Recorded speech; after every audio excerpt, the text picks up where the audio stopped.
مساء الورد والفل، ازيكم عاملين ايه؟ يا رب تكونوا بخير. النهارده جايه لكم فيديو جديد.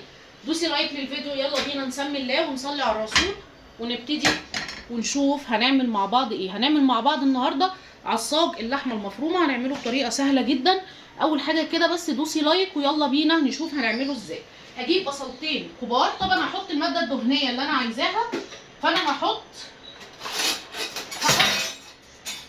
سمنه او زيت اللي انت عايزاه. فانا هحط سمنه بس مش هحط كتير علشان اللحمه بتاعتي فيها دهون كتيره خلاص. فانا هكتفي بدهون قليله جدا بس يا دوبك تدبل معايا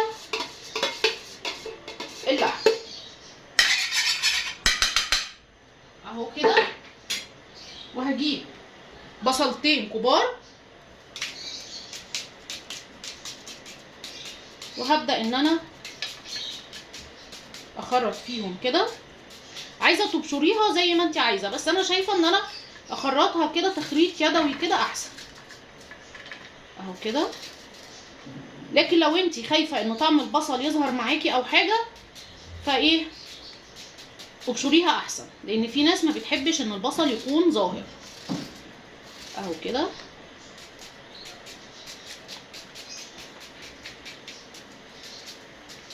عايزه تحطي ماده دهنيه اكتر من كده زي ما انت عايزه، بس انا شايفه ان اللحمه بتاعتي فيها سمين فانا مش محتاجه دهون تاني. الدهون كتيره هتبقى كده يعني هيبقى الموضوع صعب شويه، فاهميني؟ فخلينا تكون الدهون قليله. ممكن نزود شويه من الزيت اهو كده. العصاج بقى ده تستعمليه في البشاميل، في اللازانيا، في حاجات كتيره قوي قوي. وممكن كمان تعمليه وتحطيه في الفريزر زي ما انا هعمل كده، وتبداي تستعمليه في حاجات تانية، حشوات كتير. هحط كده زيت تاني. الفكره في ايه؟ ان انا عايزه اكتر بالبصل والفلفل واقلل في اللحمه. يبقى احنا كده عملنا جلاش او عملنا مكرونه بالبشاميل او عملنا لازانيا او اي حاجه فيها حشو وهيكون فيها لحمه، بس مكترين في الخضار بتاعنا. فدي طريقه العصاج الموفر لو حد حابب ان هو يعمله اهو كده. وطبعا البصله هتبدا تدبل معايا، هننزل اللحمه المفرومه بتاعتنا. يعني كمان ممكن نعمل بيها كوسه بالبشاميل، برضو مش هنحتاج اكتر من الحبه اللي احنا هنعملهم دول، اللي هم هيبقوا ربع كيلو يمكن اقل كمان اهو كده.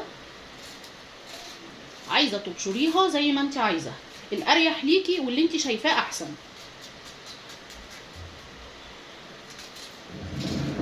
هتعملي بيها اللازانيا هتبقى تحفه، تحطي عليها طماطم كمان تبقى جميله جدا.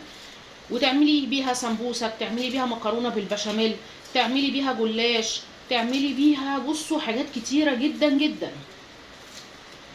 بس كده اهو. هبدا بقى اقلبها. انا عايزه بس البصله تدبل معايا اهو كده. وهنزل بقطعه اللحمه بتاعتي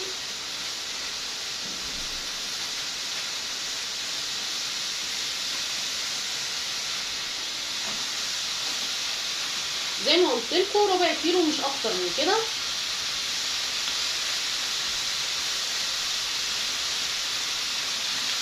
اهو، مش اكتر. وهبدا اقلبها كده، مش هحط ملح ولا هحط حاجه. انا عايزه اللحمه تستوي مع البصل، فاهميني؟ احط بقى فلفل. ما تستغربوش ان كميه اللحمه قليله على البصل او على الخضار. احنا بنعمل فيديوهات تكون موفره شويه، يعني طبعا احنا عارفين الاسعار دلوقتي عامله ازاي، فاحنا بنحاول نعمل تفريزات او بنعمل وجبات تنفع معانا لكل حاجه، وكمان في نفس الوقت تكون موفره.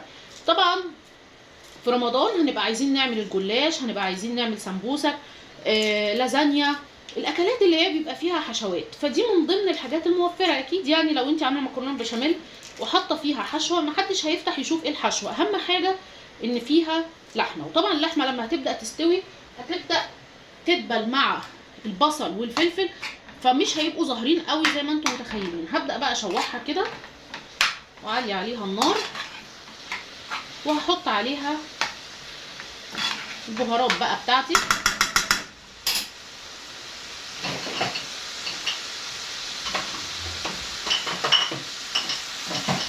هحط ملح،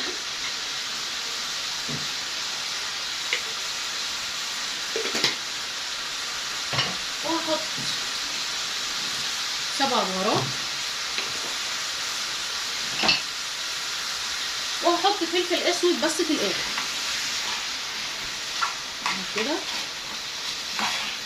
طبعا انا ممكن اهدي عليها النار على الاخر جدا لحد ما تبدا ان هي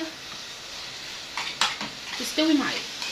اهم حاجه بس التشويحه دي علشان ما تنزلش ميتها. وهبدا ان انا اسقيها بشويه ميه، وهنشوف شكلها يبقى عامل ازاي. زي ما قلت لكم تنفع تتحط في كل الحشوات وكل الاكلات اللي احنا عايزينها. خلاص، فانا هسيبها تستوي مع نفسها وهنشوف شكلها يبقى عامل ازاي. اتمنى يا رب يكون الفيديو عجبكم ونال رضاكم. اشوفكم في فيديو جديد، مع السلامه.